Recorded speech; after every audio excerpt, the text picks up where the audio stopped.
Hello and welcome back to the Nasty Metal Productions channel here at YouTube. Welcome to another Band of the Week. And this, of course, is episode number 18.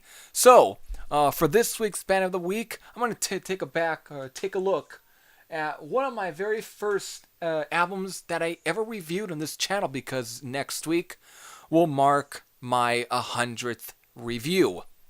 Now, what was the first album I reviewed is, of course, well, the one that's being spotlighted for this week, and that's, of course, is the debut album from Swedish heavy metal band Witchblade. And this, of course, was released back in 2015 through Swords and Chains Records. My review was posted on like July 22nd, of that, and I think it was around that time is when it was still somewhat new. Though I had to kind of wait because I had ordered it off of, again, Swords and Chains Records off of Bandcamp.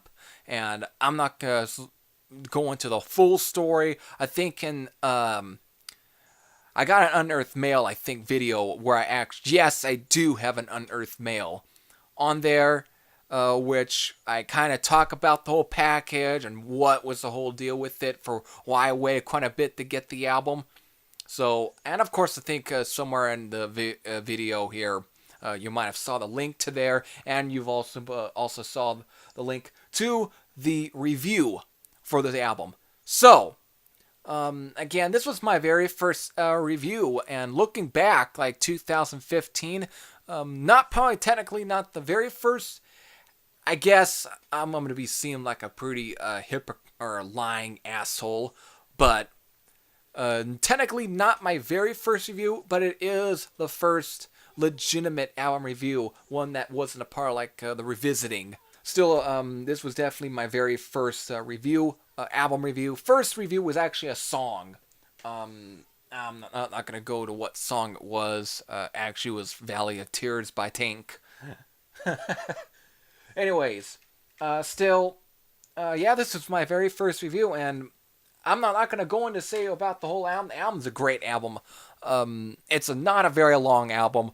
It's almost would be considered an EP by some extent.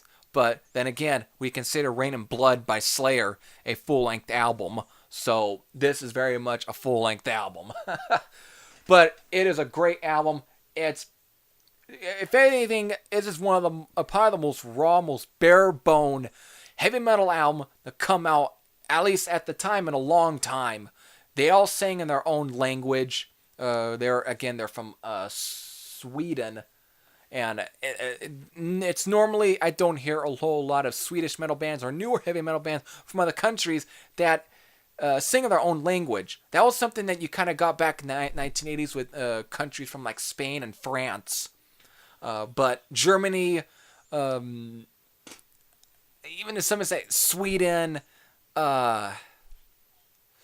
just so those kind of countries, they normally, it's like, yeah, they did have some bands that did sing in their own language, but it wasn't, constant, like with France and Spain. It's like they were mostly I think because they were all trying to break into the U.S. market or try and branch. Italy.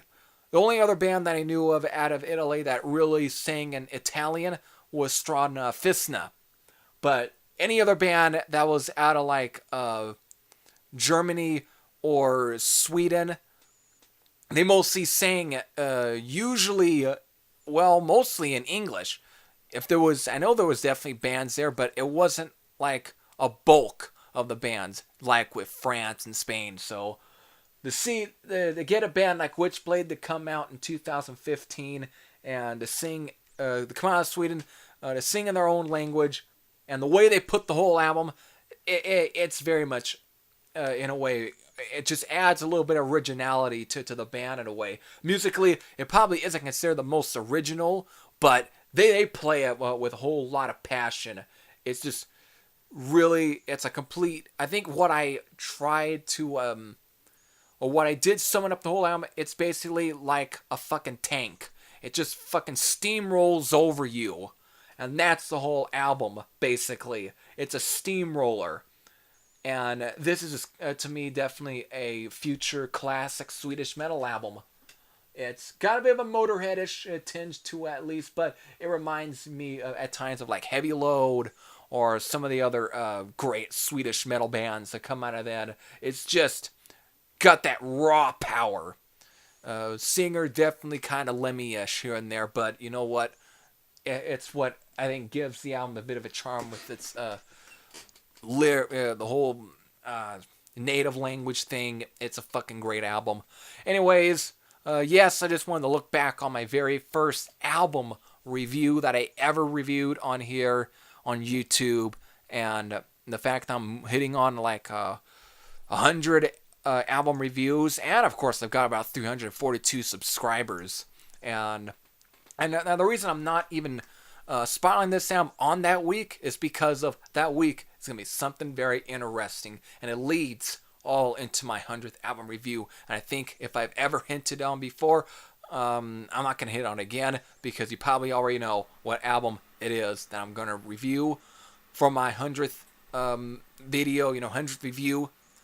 And that week is going to center around on that band. So, until then, this is Heavy Thrash Sam out, and I hope you enjoy this pick. So, and I will definitely see you on that week. Until then, like again, take care.